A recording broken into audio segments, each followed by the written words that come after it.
Hello నమస్తే.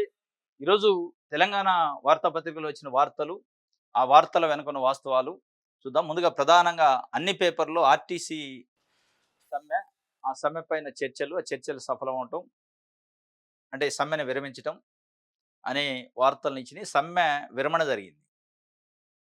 సరే ఒక 2, 3 రోజులు సమ్మె చేశారు.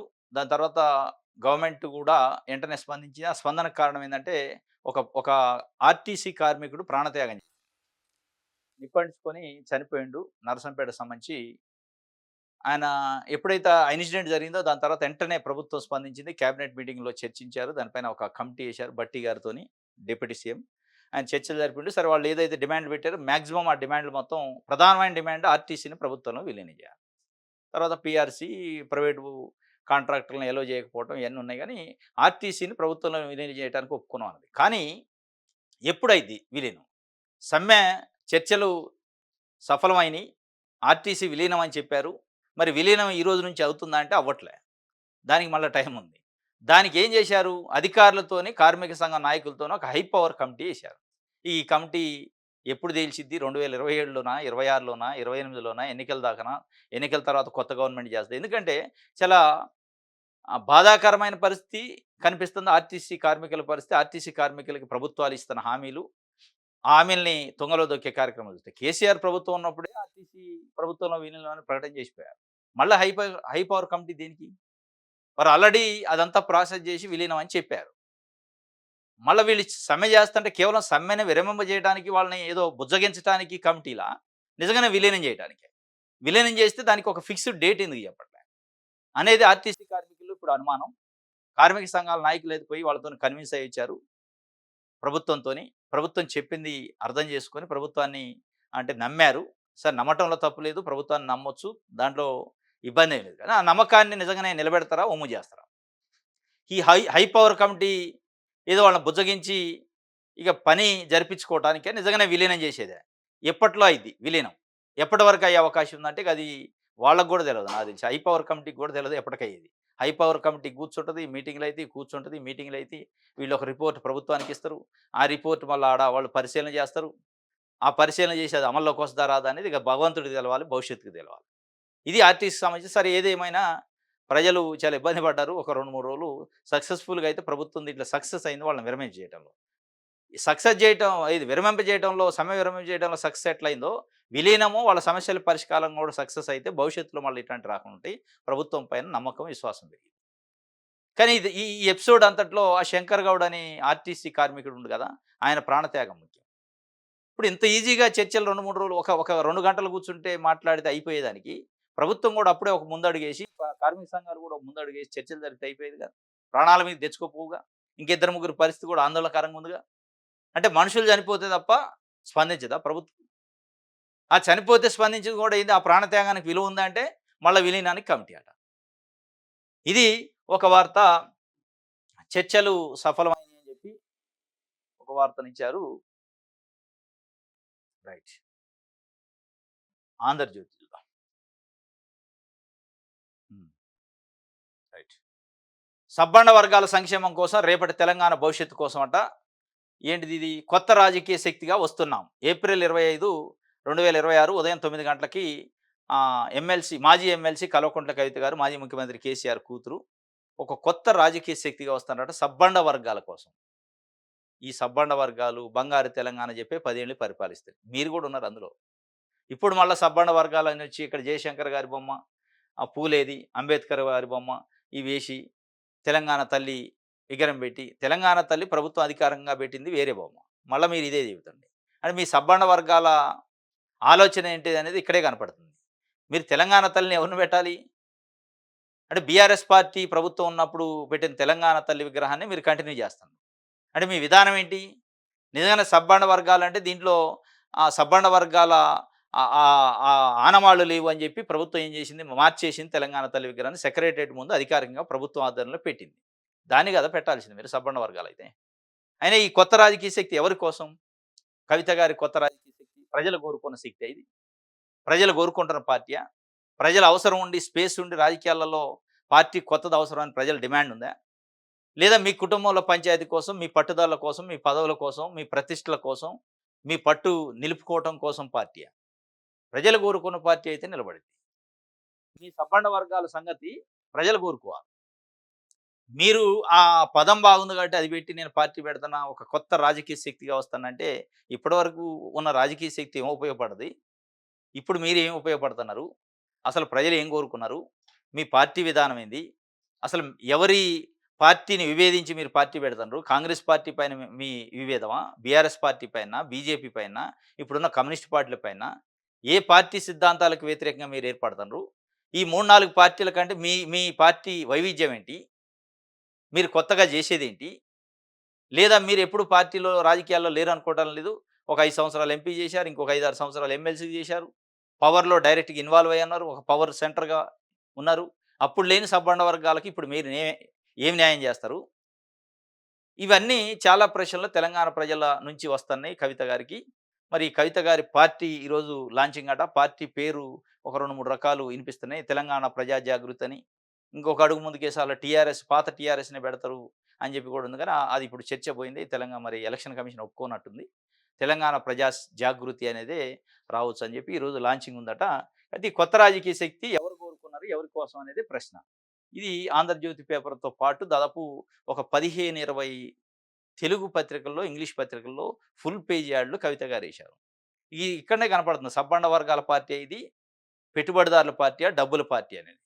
అంటే 10 సంవత్సరాల పాటు బంగారు తెలంగాణ పేరుతో మీరు ఎనకేసుకున్న సొమ్ముని, అటు బీఆర్ఎస్ పార్టీలో ఉన్న నాయకులు గాని, మీరు గాని ఎనకేసుకున్న సొమ్ముని ఏదో ప్రజల కోసం అన్నట్టు పబ్లిసిటీ స్టంట్‌లు, పీఆర్ స్టంట్ చేస్తూ పెద్ద పెద్ద పెద్ద ప్రకటనలిస్తూ, ఒక కార్పొరేట్ స్టైల్‌లో మీటింగ్‌లు పెడుతూ, ఒక ఈవెంట్ మేనేజ్‌మెంట్ స్టైల్‌లో మీటింగ్‌లు పెడుతూ మీరు ప్రజలకు సేవ చేస్తారా? నమ్మాలా? అనేది ప్రజలు మాట్లాడుకుంటున్నారు. మీకు డబ్బులతోనే రాజకీయాన్ని చేయాలి, డబ్బులు పెట్టుబడి పెట్టాలి, రాజకీయం చేయాలి, మళ్ళా సంపాదించుకోవాలని ఒక పద్ధతిలో ఉంది తప్ప, నిజంగానే ప్రజల కోసం రాజకీయాలు చేసేటోళ్ళు ఈ ఖర్చు ఉంటదా? ఈ ఖర్చేంది? డబ్బులెక్కడివి? మరి ఇంత ఖర్చు పెట్టిన తర్వాత రేపు సంపాదించరా? ఇదేనా సబ్బండ వర్గాల కథ? అనేది ప్రజలు మాట్లాడుకుంటున్నారు. ఇది ఒక వార్త. రైట్.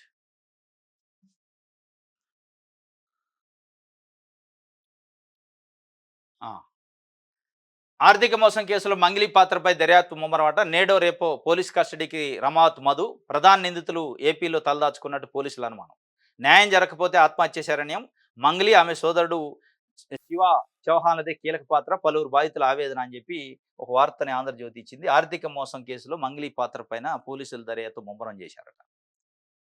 దీనికి సంబంధించి ఒక వార్తనిచ్చారు. మంగ్లీ సోదరుడు, ఇక ఆ సోదరుడికి సంబంధించిన ఫ్రెండ్స్ మొత్తం కలిసి ఒక కోట్ల రూపాయల డబ్బుని మైక్రో ఫైనాన్స్ పేరుతో ప్రజల నుంచి సమీకరించారు. దాన్ని తీసుకుపోయి ఎక్కడో వేరే దగ్గర పెట్టుబడులు పెట్టారు. బాధితులను గాలికి వదిలేశారు. వాళ్ళని పట్టించుకోవట్లేదని చెప్పి ఆ కంప్లెయింట్ మీద ఇన్వెస్టిగేషన్. ఇది మొత్తం పెద్ద ఎత్తున చర్చ జరుగుతుంది. ఈ బాధితుల పక్షాన నిలబడ్డ అడ్వకేట్ పైన మంగ్లీ బ్యాచ్ చేసిన ప్రచారం. దాంట్లో పోలీసులు వ్యవహరించిన తీరు, పంజాగుట్ట పోలీస్ స్టేషన్‌కి అడ్వకేట్ సుబ్బారావు అనే వ్యక్తి బాధితులతోని ఎళ్ళినప్పుడు, పోలీసులు అతని పట్ల ప్రవర్తించిన ప్రవర్తన పైన కూడా నిన్న హైకోర్టు తీవ్రంగా ఆగ్రహం వ్యక్తం చేసింది. అంటే బ్రీత్ అనలైజర్ చేశారు. యూనిఫార్మ్‌లో ఉన్న అడ్వకేట్‌ని పట్టుకొని, "నువ్వు తాగి ఉన్నావని అనుమానం ఉంది. ఆల్కహాల్ తీసుకున్నావని. కాబట్టి నీకు బ్రీత్ అనలైజర్ చేయాలని" చేస్తే అది వీడియో కూడా బయటకొచ్చింది. దానిపైన హైకోర్ట్‌లో పిటిషన్ ఏశారు. దానిపైన పంజాగుట్ట పోలీస్ స్టేషన్ సీఐ రామకృష్ణకి పర్సనల్ నోటీస్ కూడా ఇచ్చినట్టుంది కోర్టు. కౌంటర్ ఎయలేదు. దానిపైన ఆగ్రహం వ్యక్తం చేసింది. మీరేమనుకుంటున్నారు? పోలీసు అంటే అడ్వకేట్‌ని అవమానిస్తారా? ప్రజలను అవమానిస్తారా? మీ తీరేంటి? అని చెప్పి ఆగ్రహం వ్యక్తం చేసి కోర్టు చేస్తూ ఉంది. అట్ ద సేమ్ టైమ్ అదే కాంటెక్స్ట్‌లో ఉన్న కేసు పైన పోలీసులేమో ముమ్మరమైన దర్యాప్తు చేస్తున్నారు మంగ్లీ విషయంలో. ఈ 2 కాంట్రడిక్ట్ అయినాయి. మంగ్లీ వాళ్ళ మనుషులు కలిసి ఆర్థిక మోసం చేశారని చెప్పి బాధితులు కంప్లెయింట్ చేస్తే ప్రభుత్వానికి, పోలీసులకి, ఆ బాధితుల పక్షాన వెళ్ళిన అడ్వకేట్ పైన పోలీసులు ఒక రకంగా ఒక నెగెటివ్ ఒపీనియన్‌తో నుండి ఆయన్ని ఇన్సల్ట్ చేసి అవమానించే ప్రయత్నం చేశారనేది ఇది. మళ్ళీ అదే పోలీసులు ఇప్పుడు ఇన్వెస్టిగేషన్ చేస్తున్నారు. ఈ ఇన్వెస్టిగేషన్ ఎంతవరకు నమ్మొచ్చు? ఈ దర్యాప్తు కరెక్ట్ జరిగిద్దా? లేదా ఒక అడ్వకేట్‌నే బహిరంగంగా అవమానించే పరిస్థితి పోలీసులు అంత ఇనిషియేటివ్ ఎందుకు తీసుకున్నారు? అంత అవసరం ఏంటి? పోలీసులు ఒక పర్సనల్ గడ్జ్ ఎందుకు తీసుకున్నారు? ఒక అడ్వకేట్‌గా బాధితుల పక్షాన వచ్చిండు. ఆయన అడిగిన దానికి సమాధానం ఉంటే చెప్పాలి. లేదంటే మా పరిధి కాదని చెప్పాలి. బ్రీత్ అనలైజర్ చేసి ఏకవచనంతోని మాట్లాడి నువ్వు ఆల్కహాల్ తీసుకున్నావు, స్మెల్ వస్తుంది కాబట్టి బ్రీత్ అనలైజర్ చేయాలన్నావు. దానిపైన కేసు నడుస్తుంది. దానిపైన హైకోర్టు ఆగ్రహం వ్యక్తం చేసింది. ఇది దర్యాప్తు అయితే ముమ్మరం చేస్తుంది. సరే ఈ ఎపిసోడ్ మొత్తం ఏదేమైనప్పటికీ ఇందులో బాధితుల పక్షాన ఇటు కోర్టులు గాని, పోలీసు గాని, యంత్రాంగం గాని, వ్యవస్థ గాని ఉంటే బాధితులకు న్యాయం జరగాల. జస్ట్ ఏదో 4 రోజులు పేపర్‌లో, టీవీలో చర్చలు, రాతలు రాసి ఒక చర్చని వదిలేస్తే బాధితులు మళ్ళా రోడ్డున పడే పరిస్థితి ఉంటది. అల్టిమేట్‌గా అందరూ ఇటు మీడియా గాని, పోలీస్ గాని, కోర్టులు గాని, వ్యవస్థలు గాని బాధితులకి న్యాయం జరిగే విధంగా వ్యవహరించాలి. అది వస్తే న్యాయం జరిగినట్టు. అది వస్తే వాళ్ళకి సమంజసం. అది గాకుండా చర్చ వరకే ఉండి దాని తర్వాత వదిలేస్తే ఒక సెలబ్రిటీ ఉంది కాబట్టి మంగలి 4 రోజులు ఏదో టైమ్ పాస్ ముచ్చట్లు మాట్లాడుకొని వదిలేస్తే మళ్ళా బాధితులు రోడ్డున పడే పరిస్థితి ఉంటది. ఇది ఒక వార్త అయితే జొన్న, మొక్కజొన్న విక్రయించేదెలా ఖరీఫ్ సమీపిస్తున్న మొదలే కాని కొనుగోళ్లు మరోవైపు గన్ని బ్యాగుల కొరత అన్నదాతల ఆందోళన. ఇది చాలా పెద్ద ఎత్తున ఇబ్బంది ఉంది అన్ని జిల్లాల్లో. మొక్కజొన్న పంటకు మరీ ముఖ్యంగా గన్ని బ్యాగులు లేవు. దాని తర్వాత లారీలు లేవు. ట్రాన్స్‌పోర్ట్ జేయడానికి. కాటా ఏసిన తర్వాత వాటిని లోడ్ జేసి గోడౌన్స్‌లో దిగుమతి జేయాలంటే లారీలు గావాలి. లారీల కొరత, గన్ని బ్యాగుల కొరత, హమాలీల కొరత. ఈ 3 కొరతలున్నాయి. 3 కొరతలతోనే ఒక్కొక్క రైతు 15-20 రోజులు కల్లాలలో నిరీక్షణ జేయాల్సిన పరిస్థితొచ్చింది. దీనికి కారణం ఏందంటే ప్రభుత్వం సమన్వయ లోపం. ప్రభుత్వం నిర్లక్ష్యం. వ్యవసాయ శాఖ అధికారులు, వ్యవసాయ శాఖ మంత్రి గారు అందరూ కూర్చొని అసలు ఎన్ని లక్షల ఎకరాల్లో ఏ ఏ జిల్లాలో పంటేశారో మొక్కజొన్న, జొన్న పంట. వీటికి కేంద్రాలు ఎక్కడ పెట్టాలి? కేంద్రం పెడితే ఆ కేంద్రంలో ఎంతమంది రైతులు వచ్చే అవకాశం ఉంది? వాళ్ళకి ఎన్ని లారీలు పడతాయి? ఎన్ని గన్ని సంచులు పడతాయి? సుమారుగా ఒక అంచనా ఉంటది. ఎందుకంటే ఆన్‌లైన్‌లో నమోదు జేస్తున్నారు పంటలని ఈ మధ్య. ఒక జొన్న, మొక్కజొన్న కాదు అన్ని పంటలని. ఏం పంటలేశారు? ఏ సర్వే నంబర్‌లని కంప్లీట్‌గా స్టేట్ వైజు ఏఈఓలతోని ఆన్‌లైన్ ఎంట్రీ జేపిస్తున్నారు. రిజిస్టర్డ్ జేపిస్తున్నారు. నమోదు జేపిస్తున్నారు పంటల్ని. మిర్చి ఎన్ని ఎకరాలేసిండు? పత్తి ఎన్ని ఎకరాలేసిండు? మొక్కజొన్న ఎన్ని ఎకరాలు? వేరుశెనగ ఎన్ని ఎకరాలు? ఇట్లా రకరకాల పంటల పేరుతోని ఏ సర్వే నంబర్‌లో ఎన్ని ఎకరాల విస్తీర్ణంలో ఏ రైతేసిండని వాళ్ళ దగ్గర డేటా ఉంది. ఆ డేటాలో కంప్లీట్‌గా మొక్కజొన్నకు సంబంధించిన డేటా ఉంటది. జొన్నకు సంబంధించిన డేటా ఉంటది. ఏ మండలంలో, ఏ గ్రామంలో ఎంతుంది? అక్కడి నుంచి ఎంత ఈల్డ్ వస్తది పంట? వాటికి ఎన్ని లారీలు పడతాయి? ఎన్ని గన్ని సంచులు పడతాయి? మొత్తం అంచనా ఉండాలి. అది ఏది లేదు గాలికి వదిలేశారు. జస్ట్ మేము పెట్టినాం అంటే పెట్టినాం. రైతుల కంటనీరు తోడటానికి పెట్టినట్టుంది. ఇష్టం లేని కాపురం చేసినట్టుంది. ఏదో పెట్టాలి కాబట్టి పెట్టినాం చెప్పుకోవడానికి అన్నట్టుంది తప్ప కంప్లీట్‌గా గాలికి వదిలేశారు. ఈరోజు చాలామంది రైతులు సఫర్ అయితున్నారు. ఇప్పటికి గూడా ప్రభుత్వం రివ్యూ చేయట్లే దానిపైన. ఎందుకు ఈ సమస్యొచ్చిందని. చెయ్యాలి. చేసి ఇప్పటికి గూడా కళ్ళాల్లో నిరీక్షణ చేస్తున్న రైతులున్నారు. వాళ్ళని ఆదుకోవాలి. ఇది ఆంధ్రజ్యోతికి సంబంధించి నెక్స్ట్ ఆంధ్రప్రభ. ఇక ఫుల్ పేజ్ యాడ్ సబ్బండ వర్గాల సంక్షేమం కోసం రేపటి తెలంగాణ భవిష్యత్తు కోసం అట కొత్త రాజకీయ శక్తిగా ఈ సబ్బండ వర్గాల కథ ఏందో ఈ డబ్బులు పెట్టి యాడ్లు వేసే దాంట్లోనే తెలుస్తుంది. నేడు కొత్త పార్టీ పేరుపై ఉత్కంఠ. ప్రచారంలో 2 పేర్లు. ఒకటి తెలంగాణ ప్రజా వికాస్ సమితి, 2 తెలంగాణ ప్రజా జాగృతి. ఈ 2 పార్టీల పేర్లు ప్రచారంలో ఉన్నాయట. ఇది ఒక వార్త ఇస్తే చర్చల సభలో సమ్మె విరమణ విలీనానికి ఓకే. ఆర్టీసీ బస్సులకి బస్సులిక రైట్ అట. విలీన ప్రక్రియ త్వరలో ఉంటది. హైపవర్ కమిటీ జేఏసీ అంగీకారం అట అని చెప్పి ఒక వార్తనిచ్చారు. ఈ శంకర్ గౌడ్ ఆత్మార్పణ వల్ల ఇప్పుడు ఈ చర్చలు సఫలం అయింది ఒక రకంగా. గౌడ్ ఆత్మార్పణ చేసుకున్నందుకు ఆయనకు 10 లక్షల ఎక్స్‌గ్రేషియా అట, ఇందిరమ్మ ఇల్లు అట, ఉద్యోగం వాళ్ళ కుటుంబంలో. శంకర్ గౌడ్ కుటుంబానికి ₹1,00,00,000 పరిహారం ఇవ్వాలని కేటీఆర్ అంటుండు. అయిపాయే. ఇప్పుడు వీరున్నప్పుడు గూడా కేసీఆర్ ప్రభుత్వం ఉన్నప్పుడు 63 రోజుల పాటు సమ్మె జరిగితే చాలా ఏరియాలలో ఆర్టీసీ కార్మికులు గుండెపోటులొచ్చి ఆత్మహత్య చేసుకొని చనిపోయారు. మరి మీరు ఎన్ని కోట్లు ఇచ్చారు నాయన? ఇప్పుడు ఈ ఈ ఈ అర్రాస్పాట్లు గాకుండా అసలు సమస్య ఎందుకొచ్చింది? ఆ సమస్య ఎనకున్న కార్మికుల పరిస్థితి ఏంది? ఆవేదన ఏంది? ఒక రాజకీయ పార్టీకి గమనించాలి తప్ప, ఇక నేను వాళ్ళు 10,00,000 అన్నారు కాబట్టి నేను కోటంట. ఇది గాదు. అలా ఆర్టీసీ ప్రభుత్వంలో విలీనం చేస్తున్నానని మీరు చెప్పి ఎందుకు విలీనం చేయలే? ఎందుకాగింది? ఇప్పుడు మీకు గావాల్సిన ఆగమేఘాల మీద అయితాయి గదా! మీకు గావాల్సిన ఫార్మా కంపెనీలకు భూములు ఇయ్యాలంటేనో, లేదా ఇంకోటో ఇండస్ట్రియలిస్టులు పెట్టుబడిదారుల కోసం ఏమన్నా ఆగమేఘాల మీద జీవోలొస్తా ఉంటాయి. మరి ఎందుకు రావు ఆర్టీసీకి సంబంధించి? కొన్ని వేల మంది భవిష్యత్తు జీవోలెందుకు రావు? అమెండ్‌మెంట్స్ ఎందుకు రావు? చట్టాలెందుకు రావు? విలీనం ఎందుకు కాదు? దాన్ని పెండింగ్ ఎందుకు పెడతారు? ప్రతి ఎలక్షన్‌కి ఒక ఆయుధంగా వాడుకునేదానికి ఎందుకు పెడతారు? అంటే ఇదే మీ రాజకీయం. ₹1,00,00,000 పరిహారం ఇయ్యాలట వారు చెప్తున్నారు. రైట్.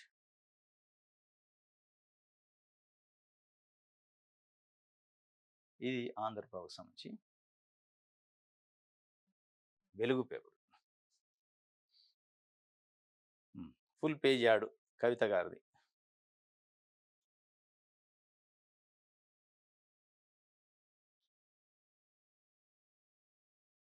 భూ సమస్యలకు సమగ్ర సర్వేనే పరిష్కారము. గ్రామం యూనిట్‌గా ఎంజాయ్‌మెంట్ సర్వేను సూచిస్తున్న నిపుణులు. రికార్డులకు, ఫీల్డ్‌లో వాస్తవాలకు పొంతన లేని పరిస్థితి. శాటిలైట్ ఇమేజ్‌తో సరిహద్దులు తేల్చకుండా మ్యాపింగ్‌కు ఇబ్బందులు. నిత్యం ఏదో ఒక చోట రైతుల గట్టు పంచాయతీలు. భూభారతి పైలట్ ప్రాజెక్ట్ ఆశయం మంచిదే. అయినా ఆచరణలో అన్ని అడ్డంకులే. ప్రయోగాత్మక ఫలితాలు తర్వాత నిర్ణయం తీసుకున్న రాష్ట్ర ప్రభుత్వం. ఈ నిర్ణయాలు ఎప్పుడు తీసుకుంటూనే ఉంటారు గానీ, ఆ భూముల సమస్యలు రైతులు అట్లే ఉంటాయి పాపం. భూ సమస్యకి సమగ్రమైన సర్వేనే పరిష్కారం, శాశ్వత పరిష్కారం అని ఎప్పటినుంచో మాట్లాడుతున్నారు. ఆ సమగ్రమైన సర్వే జరగదు. శాటిలైట్ సర్వే అంటారు, శాటిలైట్ మ్యాపింగ్ అంటారు, శాటిలైట్ హద్దులు నిర్ణయిస్తారు. ఆ హద్దులు ఎప్పుడైతే తెలవదు. భూభారతి, భూభారతి, భూభారతి అని కాంగ్రెస్ పార్టీ 2.5 సంవత్సరాల పరిపాలనలో మొదటి నుంచి ఇదే చెప్తుండ్రు. ఆ భూభారతిలో మళ్ళా అదే పంచాయతీ.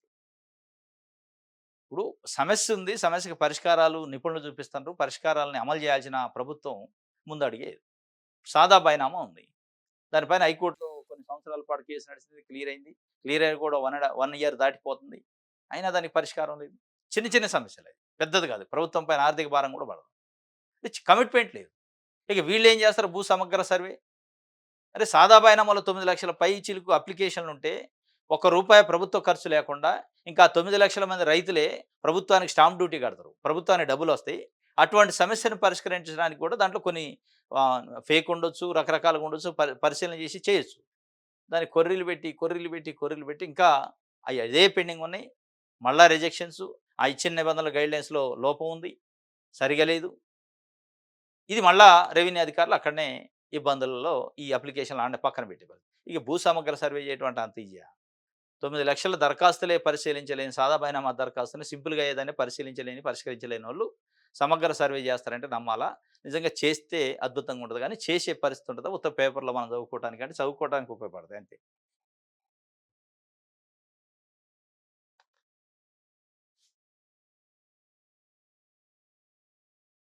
రైట్.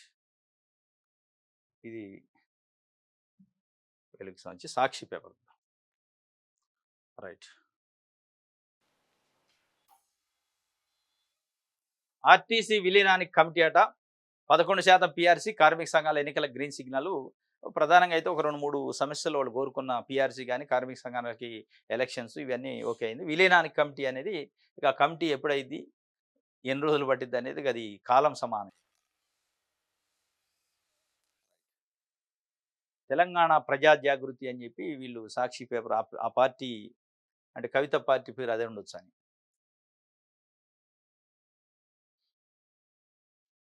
రైట్. ఆ! కేసీఆర్, కేటీఆర్, హరీష్‌లకు ఊరట మిలియన్ మార్చ్ కేసులను కొట్టేసింది హైకోర్టు. నిన్న హైకోర్టు ఒక తీర్పిచ్చింది. మిలియన్ మార్చ్ 2011లో జరిగింది మార్చి నెలలో. ట్యాంక్ బండు దగ్గరికి కొన్ని వేల మంది జమయ్యారు. మిలియన్ మార్చ్ అని పిలిపిస్తే తెలంగాణ ఉద్యమకాలంలో. దాంట్లో కేటీఆర్ పైన, కేసీఆర్ పైన, హరీష్ రావు పైన ప్రధానంగా కేసుంది. ఆ కేసు పైన హైకోర్టులో అప్పీల్ ఏశారు వీళ్ళు. క్లీన్ చిట్ ఇచ్చింది. ఆ కేస్‌కి వీళ్ళకి సంబంధం లేదని. అంటే ఎంత గమ్మత్తుగా ఉంటాయి అంటే కేసులు, ప్రభుత్వం పోలీసులు పెట్టే కేసులు, కోర్టులు ఇచ్చే తీర్పులు చాలా విచిత్రం అనిపిస్తది. ఇప్పుడు కేసీఆర్ ఏం చెప్తుండు, నేనే సావు నోట్లో తలకాయ పెట్టి తెలంగాణ తెచ్చినా అంటాడు. నేనే మిలియన్ మార్చ్ నడిపింది. నేనే సకల జనుల సమ్మెను నడిపింది. అసలు మొత్తం ఉద్యమం మేమే నడిపినాం. ఉద్యమాన్ని మా భుజాల పైన మోయబట్టే తెలంగాణ వచ్చింది అని చెప్తా ఉంటారు. ఆ ఉద్యమంలో భాగమైన మిలియన్ మార్చిలో దాంట్లో మీరు భాగస్వామ్యం ఉందంటే, "ఏ లేదు మాకు ఏం సంబంధం లేదు. అసలు మిలియన్ మార్చ్‌కి మాకు సంబంధం లేదని" కోర్టులో అప్పుడు పెట్టేస్తారు. మరి మిలియన్ మార్చ్‌కి మీకు సంబంధం లేనప్పుడు మీరు తెలంగాణ ఉద్యమకారులు ఎట్టయితరు? మీరు తెలంగాణ ఉద్యమంలో భాగస్వామ్య పక్షం ఎట్లయితరు?